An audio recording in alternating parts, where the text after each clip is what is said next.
Sudah saya jelaskan bahwa hidup selalu berakhir dengan kematian. Apabila datang kematian menimpa seseorang, datanglah kiamat baginya. Itu yang disebut dengan kiamat kecil. Hakikatnya mati adalah perpindahan dari kehidupan di dunia ini menuju kehidupan di alam barzakh. Menunggu kita di alam barzakh sampai datangnya saat kiamat. Entah 10 tahun, entah 100 tahun, entah 1000 tahun, hanya Allah saja yang maha tahu. Adapun orang-orang beriman yang melakukan amal kebajikan dalam kehidupan di dunia ini, masa penantian yang lama di alam barzakh buat mereka sebentar saja.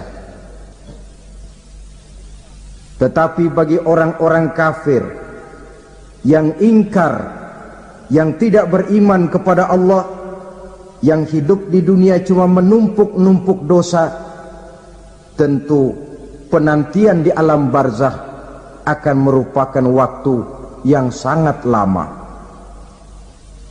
Bukankah dalam kehidupan kita waktu itu memang relatif? Contoh misalnya, bagi pemuda-pemudi yang sedang duduk asyik memadu cinta, waktu 4-5 jam saja rasanya cuma 4-5 menit. Tenggelam oleh keasikan. Tapi buat orang yang berbaring di rumah sakit, meratap di balik-balik apa itu tembok derita kata lagu, di balik dinding-dinding penjara, sehari bagai seminggu, seminggu rasa sebulan, sebulan boleh jadi rasa setahun. Penantian yang sangat lama.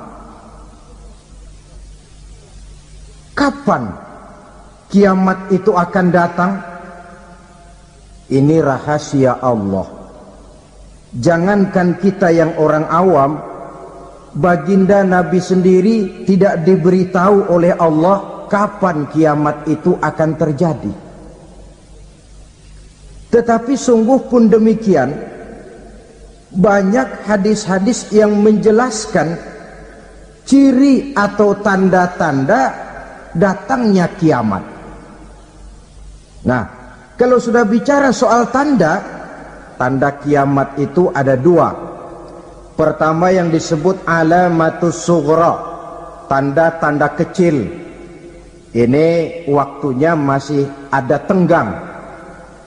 Ada yang dinamakan alamatul kubra, tanda-tanda besar. Artinya kiamat sudah diambang pintu. Apa tanda-tanda kecil dari datangnya hari kiamat itu? Misalnya kata Nabi, apabila ilmu sudah diangkat oleh Allah, artinya apabila ulama sudah banyak wafat, minat orang belajar agama berkurang, lalu kebodohan nampak merajalela di mana-mana, zina dikerjakan secara terbuka, minuman-minuman keras jadi kebanggaan, itu termasuk di antara tanda-tanda kecil terjadinya hari kiamat. Apalagi misalnya iza waladatil ammatu rabbataha, apabila budak sudah melahirkan tuan. Apa maksudnya? Ada yang mentafsirkan apabila anak sudah bisa membudaki orang tuanya. Orang tua yang melahirkan dia, yang membesarkan dia, demi setelah si anak besar jadi orang berpangkat, bertitel, berharta, berkedudukan, jadilah orang tua itu budaknya. Sehingga sering dibilang kalau orang tua kaya, anak jadi raja. Tapi kalau anak yang kaya, orang tua sering jadi budak. Apalagi munculnya fitnah yang bergelombang, timbul perang antara dua bangsa yang besar, waktu berjalan terasa sangat pendek sekali. Itu merupakan tanda di antara tanda-tanda kiamat. Termasuk di dalamnya sulit membedakan mana laki, mana perempuan. Kan kalau tanda-tanda kayak begini sekarang sudah banyak kita lihat kan. Ulama banyak wafat, penggantinya sulit. Zina dikerjakan berterang-terangan, minuman keras jadi kebanggaan, banyak anak membudaki orang tuanya, sulit membedakan mana laki mana perempuan. Kadang-kadang dari belakang kita lihat perempuan bener, begitu kita colek nengok jenggotan.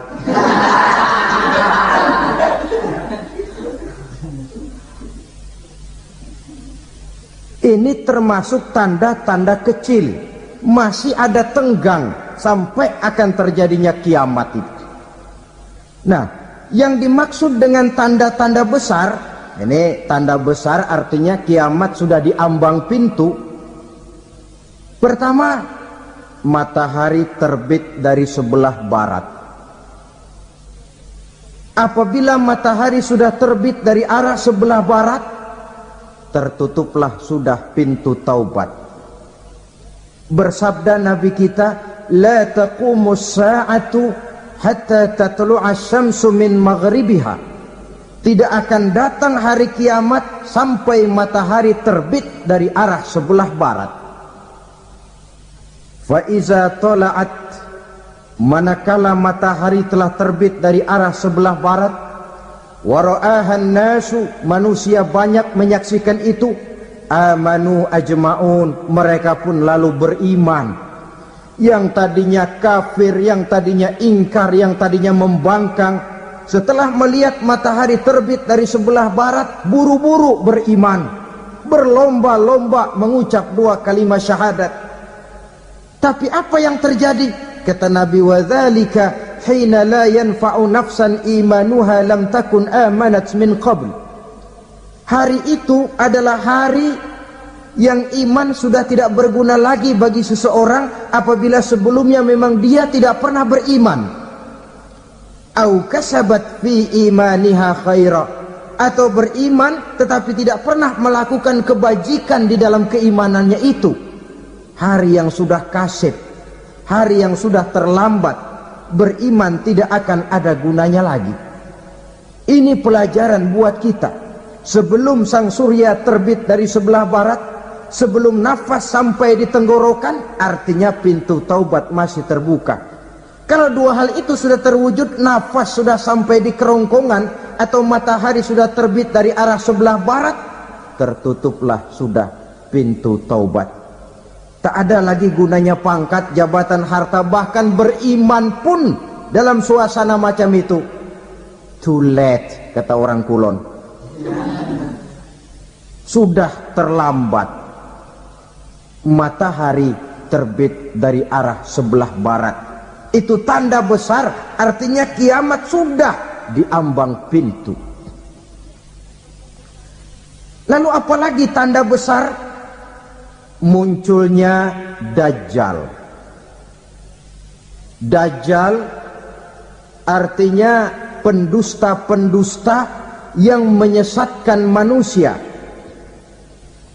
Ada dua macam Dajjal, saudara.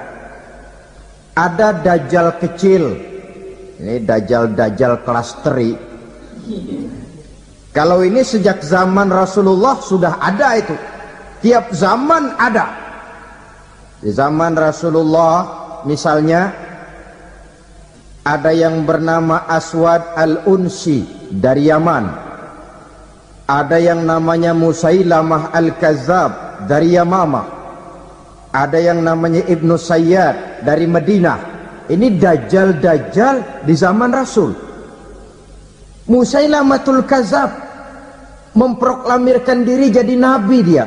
Di zaman Rasul masih hidup.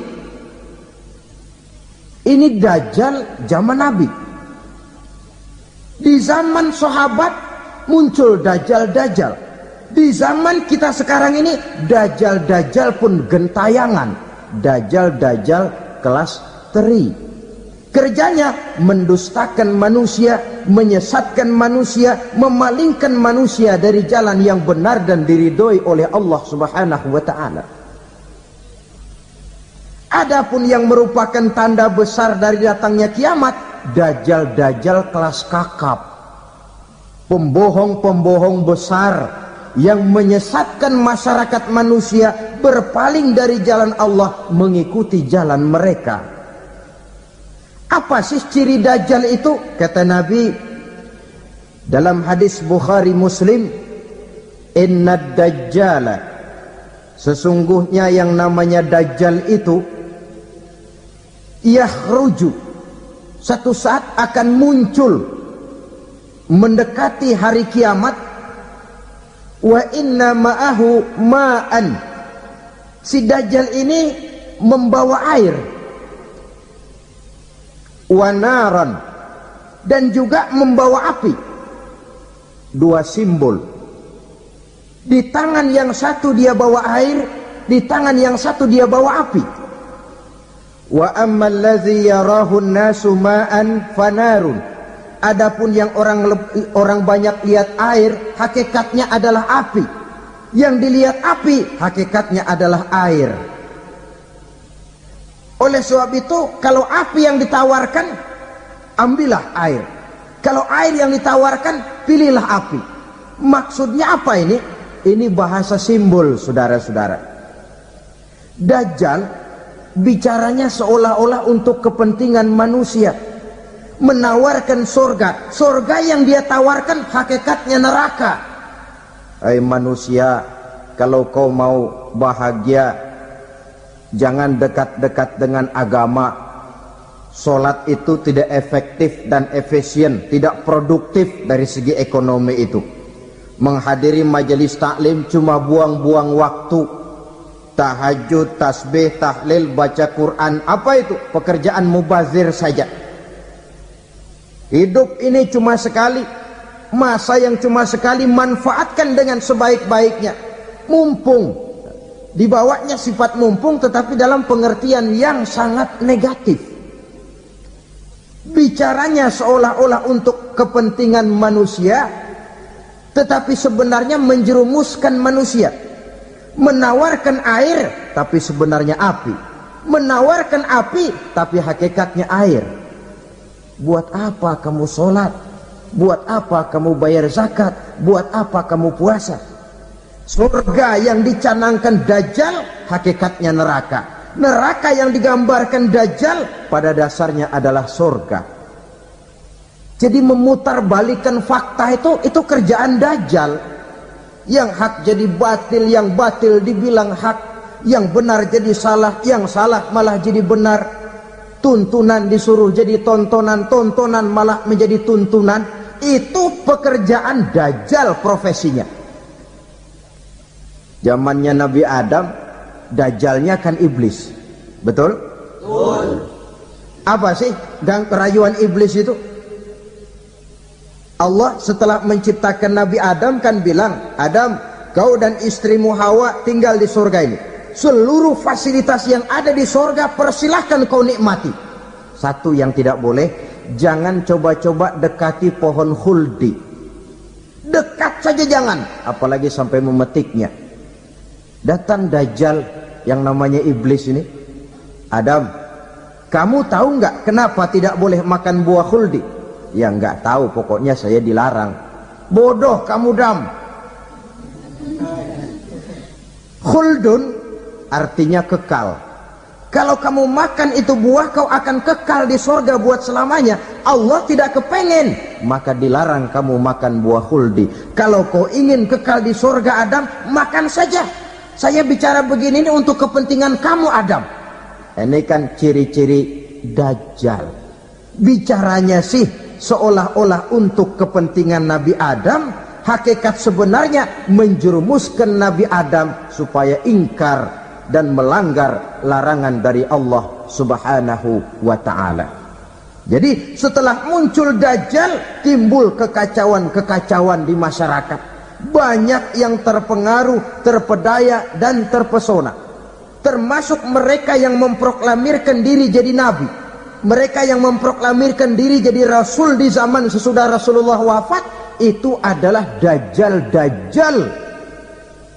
Maka saya ingatkan, kalau di zaman kita sekarang ini ada orang ngaku jadi nabi, ada orang ngaku jadi rasul, biar bahasa Arabnya kental, Quran hafal, hadis ribuan hadis hafal, biar pakai serban sampai menyengser ke tanah, bahasa Arabnya fasih, tapi dia mengaku jadi nabi, jadi rasul, kita umat Islam wajib tidak percaya, wajib untuk tidak percaya. Itulah dajjal-dajjal zaman kita sekarang ini. Tidak mustahil mereka datang mempengaruhi orang-orang awam supaya berpaling dari Rasulullah, mengikuti mereka. Nah, di akhir zaman nanti, mendekati hari kiamat, dajjal ini muncul, dajjal kelas kakap, menyesatkan masyarakat manusia untuk berpaling dari Islam, mengikuti seruan mereka. Apalagi di antara datangnya kiamat itu, tanda yang besar itu, turunnya Nabiullah Isa Al-Masih, putra Maryam. Menurut berbagai hadis yang sahih, Nabi Isa Al-Masih nanti akan turun lagi, tidak membawa risalah yang baru, tapi meluruskan risalah Islam ini yang telah banyak ditinggalkan oleh masyarakat. Bahkan ada hadis menjelaskan beliau akan membunuh Nabi, mematahkan kayu-kayu salib, lalu melaksanakan haji dan umrah mengikuti syariat Nabi Muhammad, bukan membawa agama baru, menjadi semacam mujaddid, reformer, menyelamatkan manusia dari bisikan dajjal. Bahkan ada riwayat yang menjelaskan bahwa Nabi Isa berhasil mengalahkan dajjal, mengembalikan masyarakat manusia kembali kepada ajaran Islam yang datang dari Allah, dibawa oleh Rasulullah sallallahu alaihi wasallam. Dengan kata lain, turunnya Nabi Isa bukan sebagai nabi dan rasul baru, tetapi mengikuti syariat Nabi kita Muhammad sallallahu alaihi wasallam. Saudara hadirin, ibu-ibu hadirat yang saya hormati, kemudian apalagi di antara tanda-tanda besar akan datangnya kiamat itu? Keluarnya asap atau awan. Kata Nabi, inna min asrati sa'ah dukhanan yamla'u ma bainal masyriqi wal maghrib. Di antara tanda-tanda kiamat, munculnya awan atau asap yang memenuhi antara langit dan bumi. Ini pun diperkuat dalam surah Ad-Dukhan ayat 10, fartaqib yauma ta'ti as-sama' bidukhanin mubin fayughshan nas hadza azabun alim. Bagi orang-orang yang beriman, mereka biasa-biasa saja, tapi bagi orang kufur, datangnya asap dan awan ini merupakan azab yang kelewat pedih. Barangkali sedikit mendekati gambaran tentang azab yang pedih ini, saya ingatkan alam pikiran kita kepada peristiwa yang belum lama terjadi. Pernah dengar berita bocornya reaktor nuklir di Chernobyl, Uni Soviet? Pernah dengar? Nah. Bocornya reaktor nuklir di Chernobyl yang mengakibatkan ratusan bahkan sangat mungkin ribuan nyawa. Cuma satu reaktor. Bagaimana kalau seluruh cadangan nuklir yang dimiliki oleh para negara adik kuasa ini diledakkan? Bahkan yang konon menurut catatan, cadangan nuklir yang dimiliki bersama oleh Amerika dan Rusia sekarang ini sudah sanggup memusnahkan 6 miliar manusia, 1,5 kali lebih banyak dari jumlah manusia yang nongkrong di permukaan bumi ini. Saudara-saudara hadirin yang saya hormati, lalu saat mendekati hari kiamat, apalagi tandanya? Setelah Nabi Isa wafat, pada saat turunnya yang kedua kali, Lalu Allah meniupkan angin sejuk. Semua orang-orang beriman, orang-orang baik wafat. Sehingga penghuni bumi ini cuma tinggal lagi terdiri dari orang-orang kafir. Tidak ada lagi di bumi ini yang bisa mengucapkan Allah. Sehingga dalam hadis qudsi itu ada keterangan, innallaha azza wa jalla yaqulu li Israfil. Allah pernah pesan kepada malaikat Israfil.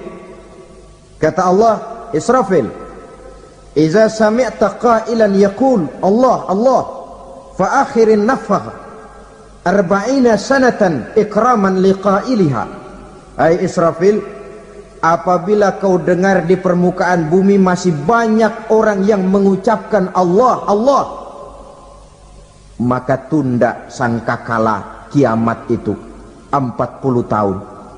Untuk apa? Ikraman liqailiha, menghormati orang yang mengucapkan Allah Allah itu. Wah, jadi karena sekarang masih banyak yang mengucapkan Allah, besar hatilah kita, masih jauh kiamat itu.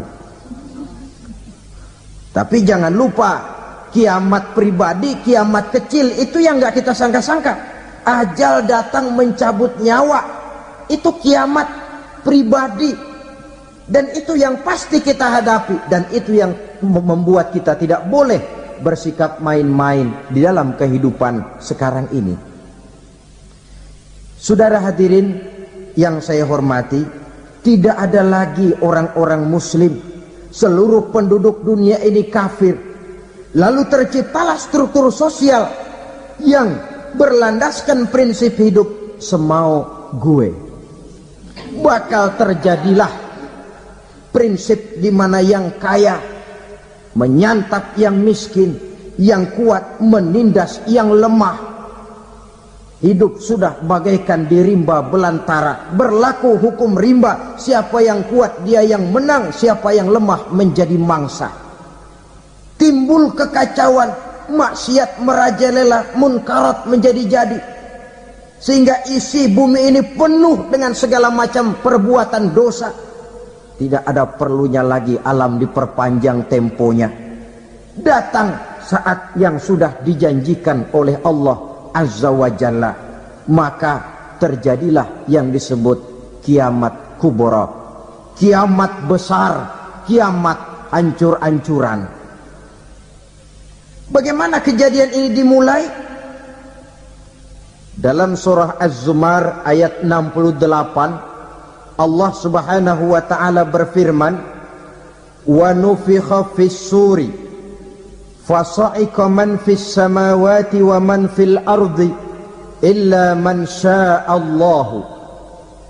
Maka manakala ditiuplah sangkakala, terkejutlah seluruh yang ada di langit dan seluruh yang ada di bumi. Bila saat kiamat datang, Allah perintah malaikat Israfil, Israfil, tiup sangkakalamu. Ditiuplah sangkakala oleh malaikat Israfil. Yang akibat daripada tiupan itu, seluruh yang ada di langit, seluruh yang ada di permukaan bumi terkejut. Yang ada di langit siapa? Malaikat kan. Bayangin aja kalau malaikat kaget, apalagi kita.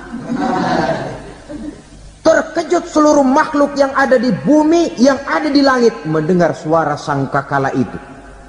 Bunyinya tidak sanggup kita bayangkan dahsyatnya.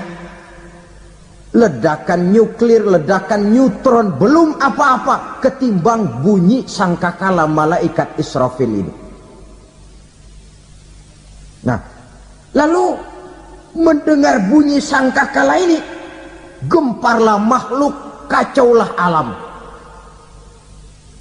Bumi gempa, planet-planet bertabrakan, gunung meletus, air laut tumpah ke darat, angin topan bertiup, halilintar menyambar. Lalu semua yang bernama hidup mati total. Mati bareng tanpa persiapan. La haula wala quwata illa billah. Saya kadang-kadang dalam tafakur bermohon, ya Allah, mudah-mudahan saya enggak nemuin kiamat beneran. Ngeri. Tidak bisa kita bayangkan macam apa suasana seperti itu. Allah saja banyak memberikan gambaran, misalnya Al-Qari'ah, wa mal qari'ah, wa ma adraka mal qari'ah. Kejadian yang menggemparkan. Tahukah kamu apa kejadian yang menggemparkan itu? Yauma yakunun nasu kal farasil mabsus wa takunul jibalu kal ihnil manfus. Pada saat itu manusia berterbangan bagai kupu-kupu, gunung berterbangan seperti kapas ditiup angin. Gunung saja macam kapas, konon lagi manusia. Kematian total, mulai semut sampai gajah mati, jin mati, iblis mati, malaikat mati. Oh, malaikat saja mati. Saudara hadirin yang saya hormati, kematian total yang tanpa persiapan. Orang bilang, Pak, kalau mati bareng begitu yang repot malaikat maut dong ya. Cabut sana, cabut sini. Itu kalau menurut logika kita, mestinya begitu menurut logika. Tapi logika juga yang bilang nggak perlu serepot itu. Sebab untuk mematikan listrik di wilayah DKI, di wilayah Jakarta, nggak perlu tiap rumah didatengin matiin ya lama. Cukup dari kantor pusatnya saja PLN, tekan satu tombol, gelaplah seluruh Jakarta. Saudara hadirin yang saya hormati, kematian total. Lalu setelah kematian total, planet-planet juga mati, dalam arti tidak bergerak dan beredar. Angin mati, dalam arti tidak bertiup. Air mati, dalam arti tidak ada riak gelombang. Pokoknya semua mati. Kullu nafsin za'iqatul maut, semua yang bernafas mati. Dalam ayat lain, kullu man 'alaiha fan, semua yang ada di permukaan bumi fana. Yang kekal cuma Allah Subhanahu wa ta'ala. Yang paling belakang mati malaikat maut dan malaikat Israfil. Tapi mati juga sesuai dengan janji Allah. Menurut hadis Bukhari Muslim dari Abi Hurairah, masa tenggang waktu antara kematian total pada tiupan sangkakala pertama dengan proses kebangkitan pada tiupan sangkakala kedua 40 lamanya. Tidak dijelaskan oleh Abi Hurairah 40 jam, apa 40 hari, apa 40 tahun. Hadis-hadis cuma menyebutkan 40 saja. Sunyi alam, yang tinggal cuma Allah saja lagi. Ketika itu Allah berseru-seru, katanya, limanil mulkul yauma. Siapa para penguasa hari ini? Mana itu raja-raja dan penguasa yang dulu mengaku jadi Tuhan? Fir'aun. Mana Fir'aun sekarang? Yang dulu jadi raja, merasa berhasil, sombong, lalu tidak mau turun-turun dari kekuasaannya, sampai kepada puncak kekurang ajarannya mengangkat diri jadi Tuhan. Mana itu Fir'aun? Namrus. Mana sekarang Namrus? La ilaha illa ana. Ternyata tidak ada Tuhan lain selain daripada aku, kata Allah. Proses kemudian, saudara-saudara, turunlah hujan dari langit. 40 lamanya hujan itu. Tidak jelas juga 40 jam apa 40 hari. Setelah air turun membasahi, datanglah tiupan sangkakala yang kedua.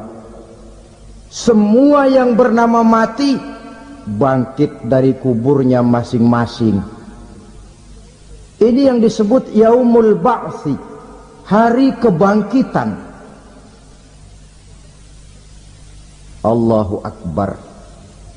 Pada saat kita bangkit dari kubur kita masing-masing, kumpul di padang mahsyar namanya. Bayangin aja, saya sendiri nggak sanggup bayangin. Manusia sejak zaman Adam sampai zaman kiamat kumpul bareng di tempat sama. Berapa banyaknya itu?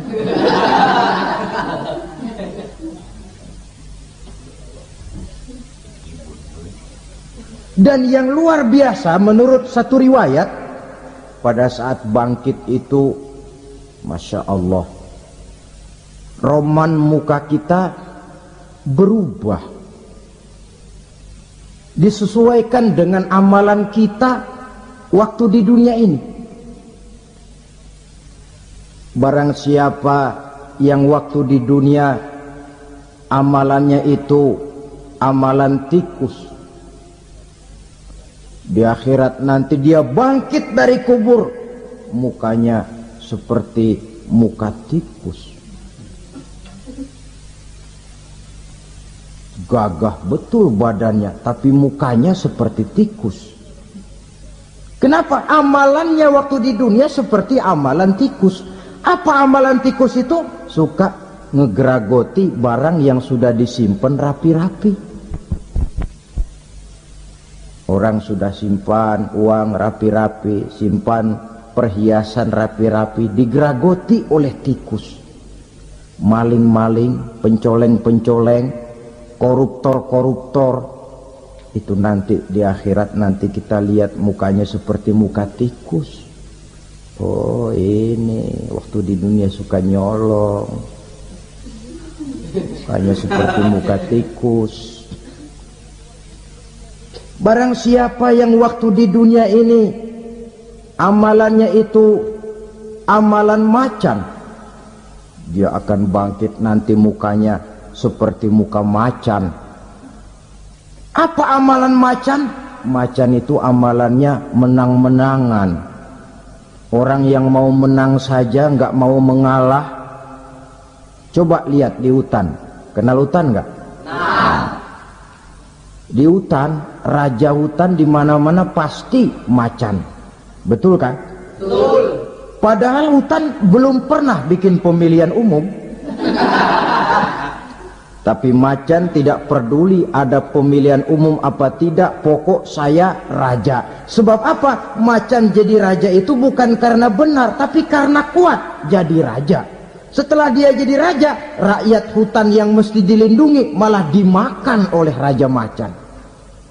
Kambing rakyat hutan dimakan oleh macan. Ayam rakyat hutan dimakan oleh macan. Itu nanti kita lihat di akhirat itu mukanya seperti muka macan, gagah betul. Lalu barang siapa yang di dunia ini amalannya itu seperti amalan anjing, nanti dia punya muka seperti muka anjing. Apa amalan anjing? Pertama, anjing itu kalau disuruh jaga rumah, dia tidak bisa membedakan mana maling mana tamu. Biar yang datang maling kalau bawa tulang, anjing kalem. Yang kedua, anjing itu akan setia kepada siapa saja yang memberinya roti. Siapa yang memberinya roti, itulah majikannya. Apa kata majikannya, pasti dia laksanakan. Soal benar atau salah, dia tidak peduli. Setelah anjing dapat roti, dia tidak punya pilihan lain kecuali bilang, abdi mah kumaha juragan wae ayeuna mah.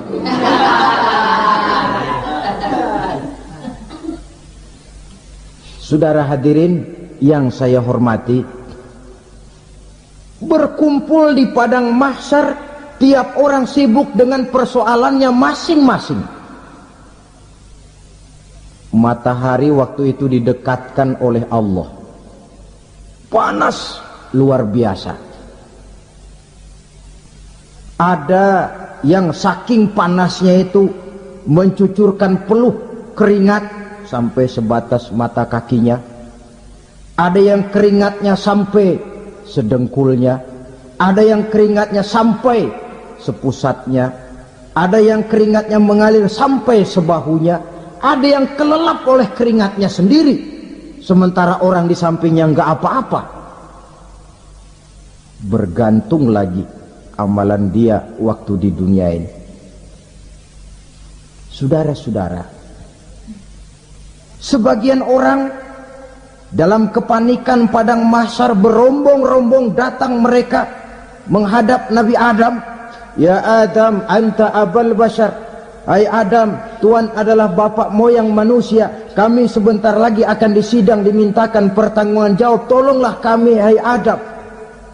Kata Nabi Adam, jangankan nolongin sampean, saya sendiri tanggung jawab di hadapan Allah. Ketika dulu tidak boleh makan khuldi, saya serobot. Sudahlah, urus diri masing-masing saja, nafsi. Begitu kata Nabi Nuh, begitu kata Nabi Ibrahim. Tiap orang bertanggung jawab sendiri-sendiri. Ketika itulah saudara-saudara, nikmatnya menjadi umat Nabi besar Muhammad sallallahu alaihi wasallam. Sebab apa? Walaupun menurut abjad kita ini umat paling belakang, kan paling belakang kita ini toh, karena Nabi Muhammad adalah Nabi akhir, tapi akan dihisap lebih dulu, lewat di atas sirat lebih dulu, masuk surga lebih dahulu ketimbang umat-umat belakangan.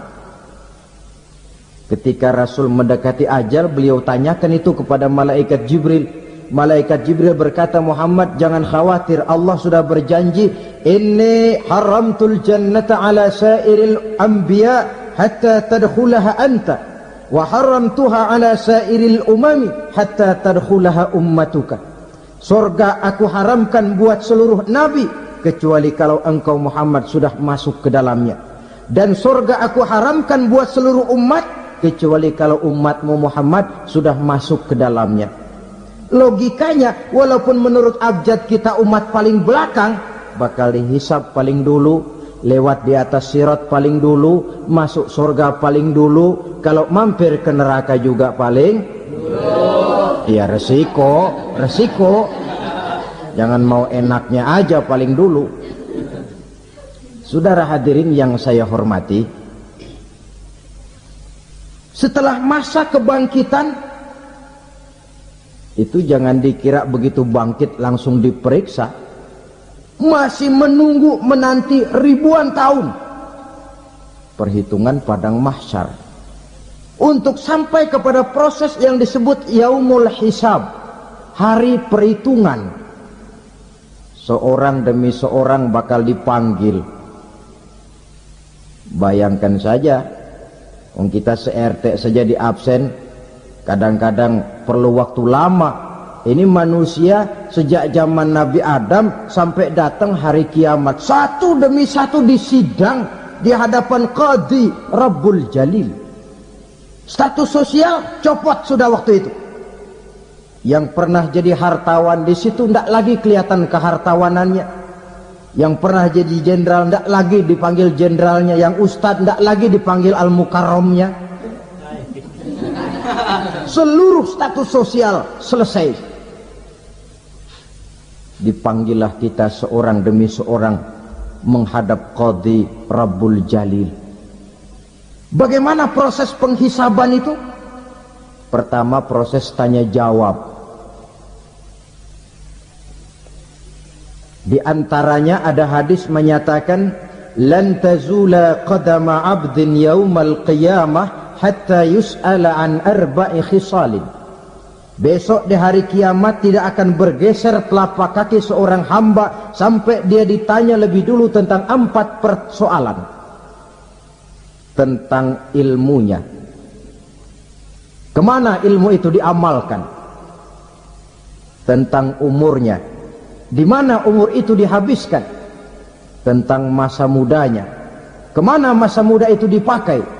Tentang hartanya, dari mana harta itu didapat dan kemana harta itu dibelanjakan. Ini termasuk proses tanya jawab. Jadi kalau istilah pengadilan dunia, nama Fulan bin Fulan. Kamu waktu di dunia diberikan umur panjang untuk apa? Pernah mengalami masa muda, kemana kau habiskan masa remajamu? Kau diamanahkan ilmu, dengan apa ilmumu kau amalkan? Kau diberikan harta, dari mana harta kau dapat, kemana kau belanjakan? Tak seorang pun yang bisa mungkir. Sebab apa? Dikala itu yang menjadi saksi bukan orang. Yang menjadi saksi adalah seluruh anggota badan kita. Tangan bicara, kaki jadi saksi terhadap seluruh amalan yang pernah kita kerjakan pada saat kehidupan di alam dunia ini. Selesai proses tanya jawab, lalu diperlihatkan buku catatan kita waktu hidup di dunia ini.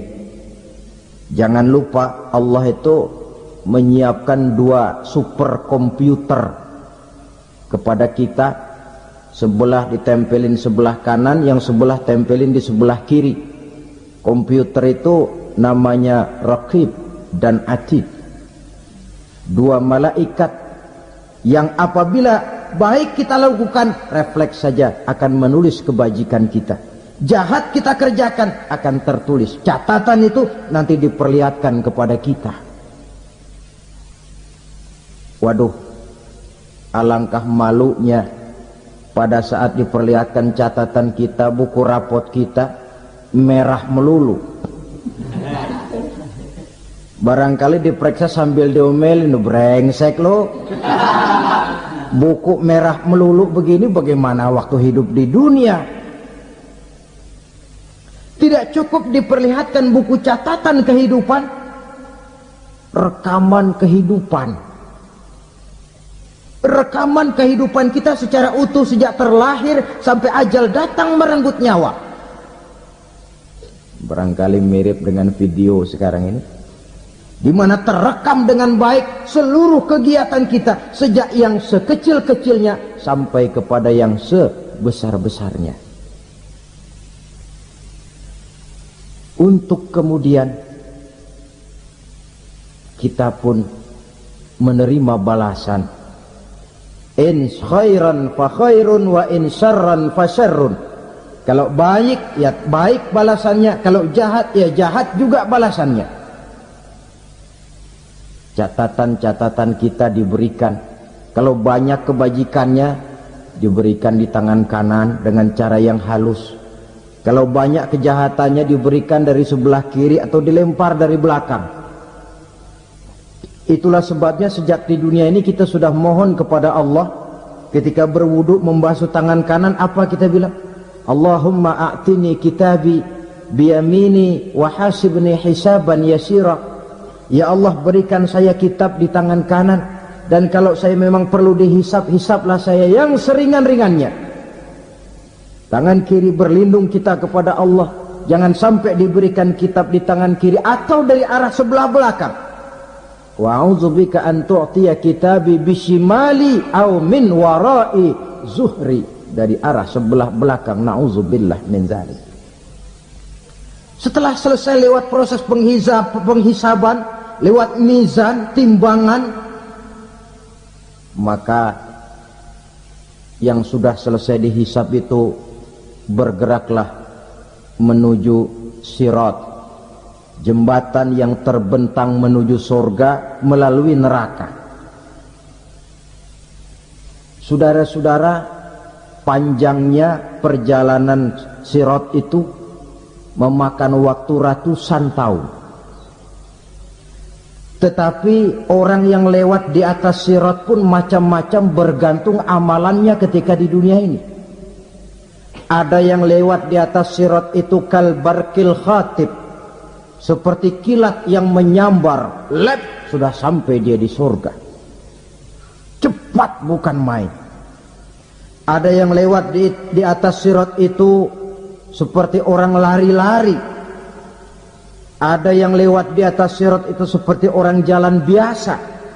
Ada yang sambil merangkak, ada yang sambil ngesor, ada yang sambil gelayutan, ada yang selamat sampai ke ujung ke surga, ada yang tergelincir jatuh masuk ke dalam neraka, bergantung amalannya dalam kehidupan di dunia sekarang ini.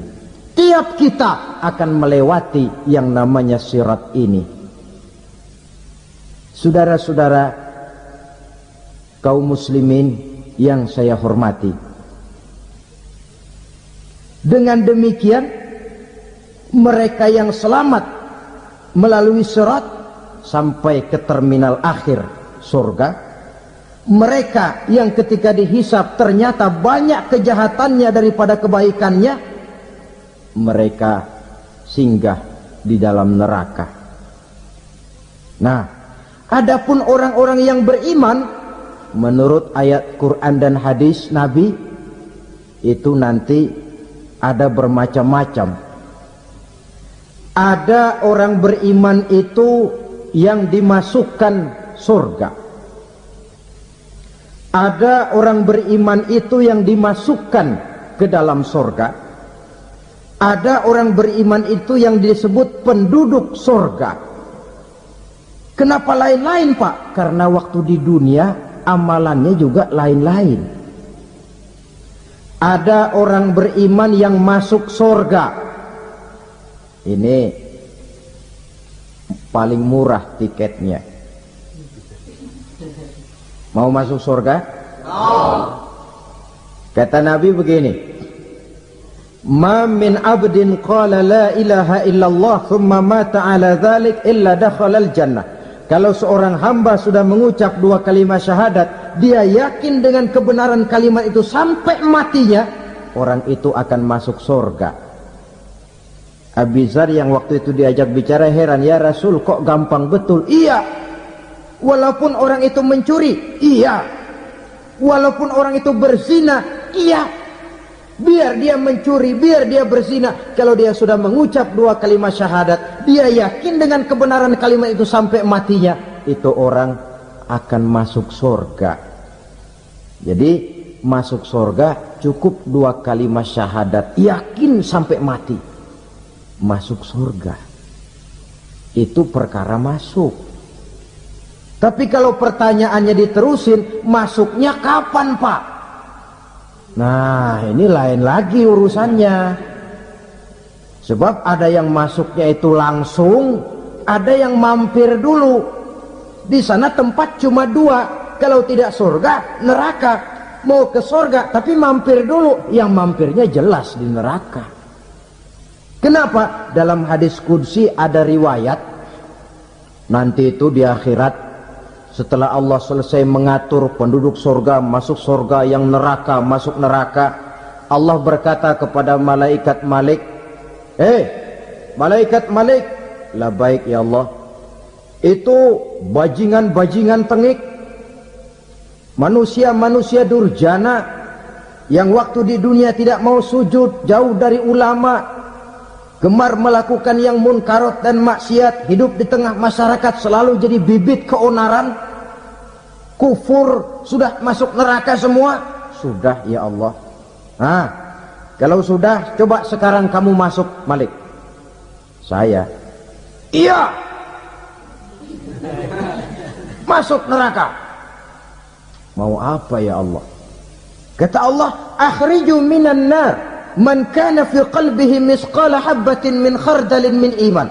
Kau masuk neraka, cari di dalam neraka orang-orang yang ada imannya walaupun kecil sebesar biji zarah, angkat mereka keluar. Masuk malaikat Malik ke neraka, cari orang yang ada imannya, korek-korek. Ya repot, udah pada gosong. Yang ada imannya diangkat ke atas, yang ada imannya diangkat ke atas, lalu dimandikan di Nahrul Hayat, namanya sungai kehidupan di akhirat nanti. Cakep lagi rupanya, bersih lagi wajahnya, apel di hadapan Allah. Kata Allah, bagaimana mas? Kapok nggak sampean? Kapok ya Allah. Nah, kalau kapok, idhab fadkhulil jannah, pergi masuk surga sana. Berangkat mereka ke surga, ketemu sama teman-temannya yang udah sampai lebih dulu, yang nggak pakai mampir lagi. Terjadi dialog, Kata teman-temannya yang udah pada nyampe duluan, Mas, iya, emang baru sampai? Saya baru sampai. Memang mampir di mana dulu, Mas? Kita sudah lama sampai di surga. Saudara buka surah Al-Muddatsir ayat 34-35. Masalakakum fis saqar? Kenapa kamu mampir di neraka Saqar? Qalu lam naku minal musallin. Mereka menjawab, kami mampir di neraka Saqar, Mas, gara-gara dulunya kami waktu di dunia tidak pernah sholat. Tidak pernah sholat? Tidak pernah. Kan rumahnya dekat masjid. Cuma dekat doang, Mas. Sholat mah enggak saya. Enggak pernah ngasih makan fakir miskin, enggak pernah hadir di majelis taklim, pendeknya enggak pernah melakukan kebajikan. Maka saya pun mampir di neraka Saqar. Untung betul saya punya iman, Mas, sedikit. Waktu hidup di dunia dulu saya pernah mengucap 2 kalimat syahadat. Sekali-kalinya waktu mau kawin. Masya Allah. Untung saja kawin. Kalau nggak kawin polos.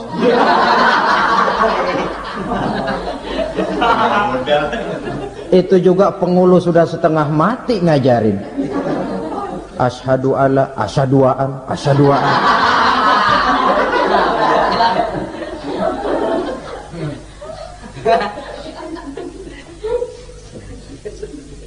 Ini namanya masuk surga, ada mampir dulu.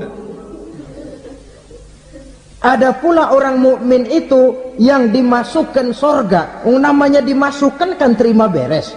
Saya masuk ke rumah, jalan sendiri, cari tempat sendiri. Saya dimasukkan ke dalam rumah, terima beres, pokok ada di dalam, itu dimasukkan namanya. Nggak pakai mampir. Tapi tentu tiketnya lebih mahal ketimbang yang pertama tadi. Apa kata Allah? Innal ladzina amanu wa amilus salihat la ukaffiranna anhum sayyi'atihim wa la udkhilannahum jannah. Sesungguhnya orang-orang yang beriman kemudian beramal soleh, kami hapuskan segala dosa dan kesalahannya, kami masukkan mereka ke dalam surga. Lihat ayatnya. Allah yang memasukkan, kita yang dimasukkan. Tidak pakai transit, tidak usah mampir. Cuma tidak cukup syahadat, tidak cukup amanu, tapi diiringi dengan wa'amilus salih. Iman, amal. Tidak cukup syahadat, lalu dibuktikan dia sholat, dia zakat, puasa, lalu dia melakukan berbagai macam kebajikan. Ini yang menyebabkan dia tidak pakai mampir di tempat yang bernama Saqar. Lalu ada pula orang mukmin itu yang disebut penduduk sorga. Wah, ini sudah VIP ini. Ashabul jannah, penduduk sorga. Siapa mereka? Kata Allah, innal ladzina amanu summa istaqamu fala khaufun alaihim wala hum yahzanun ulaika ashabul jannah hum fiha khalidun. Sesungguhnya orang-orang yang beriman lalu istiqamah, tetap dalam melaksanakan perintah Allah, tidak goyah, tidak labil tapi stabil, istiqamah, mereka tidak takut dan tidak bersedih hati. Merekalah penduduk surga. Iman, istiqamah. Tidak punya duit, sembahyang. Banyak duit, sembahyang. Miskin, sembahyang. Kaya, tetap sembahyang. Istiqomah. Kadang orang kalau susah rajin ke masjid, banyak duitnya ngelihat masjid melengos. Itu yang dibilang waktu miskin hamba Allah, setelah kaya jadi hamba harta. Bergeser, tidak ada nilai istiqomahnya. Saudara-saudara, dengan begitu penduduk neraka itu dua. Ada penduduk permanen, ada penduduk yang semi permanen. Yang semi permanen orang-orang beriman yang mempunyai dosa besar. Mereka masuk ke neraka untuk menerima azab sesuai dengan dosanya. Bila selesai masa azab itu, mereka akan diangkat untuk ditempatkan kembali ke dalam surganya Allah Subhanahu wa ta'ala. Nah, dikala itulah saudara-saudara ada yang disebut syafaat dari Rasulullah Sallallahu Alaihi Wasallam. Tapi tentu jangan lupa syafaat ini ibarat kain menambal dia. Kita punya kain bolong-bolong sedikit, syafaat yang menambal. Sholat kita ada kurang dikit, sedekah kita ada campur riak dikit, amalan kita ada tidak karena Allah dikit, kita berharap syafaat. Jadi biarlah kain masih bolong-bolong, yang penting punya kain. Tapi kalau kainnya tidak ada, yang ditambal apanya? Sholat tidak, puasa tidak, zakat tidak, berharap syafaat saja.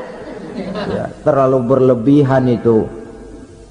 Saudara hadirin yang saya hormati, apabila selesai proses penghisaban, proses penghitungan, maka dikala itulah manusia terbagi dalam dua kelompok besar. Fariqun fil jannah wa fariqun fis sa'ir. Sekelompok orang-orang beruntung yang masuk ke dalam surga, dan sekelompok lagi masuk ke dalam neraka.